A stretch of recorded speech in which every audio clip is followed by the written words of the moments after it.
আমি একজন স্টুডেন্ট, আমি ঢাকায় থাকি। সো বিগত 4-5 বছর ধরে আমার একটা হেয়ার ফলের সমস্যা ছিল, বাট এটা পরে লাস্ট 2-3 বছরে এটা এক প্রকার টাকে পরিণত হয়। সো আমি ঢাকা শহরে অনেক জায়গায় এটা নিয়ে বিভিন্ন বিশেষজ্ঞ চিকিৎসকের সাথে আলাপ আলোচনা করি। তো কোথাও ওইভাবে আশানুরূপ ফল না পাওয়ার কারণে এক প্রকার হতাশায় ছিলাম। পরে আমি সামহাও সোশ্যাল মিডিয়াতে এই নিউ রুটসের খবর জানতে পারি বনানীতে। পরে আমি এখানে আসলাম, ডক্টরদের সাথে কথা বললাম, তারপর আমি মোটামুটি আশ্বস্ত ছিলাম। তো তারপরেও একটা অপারেশন নিয়ে একটা ভয়ভীতি কাজ করছিল।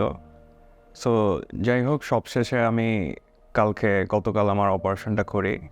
অপারেশনটা খুবই স্বাভাবিক একটা প্রসিডিউর ছিল, খুব একটা ভয় পাওয়ার কিছু নাই। আর ব্যথা পাওয়ার তেমন কোনো ভয় নাই, কারণ খুব একটা কিছু টের পাওয়া যায় না। সো এখন অপারেশন হলো গতকাল, এখন দেখা যাক রেজাল্ট কী আসে। সবাই দোয়া করবেন।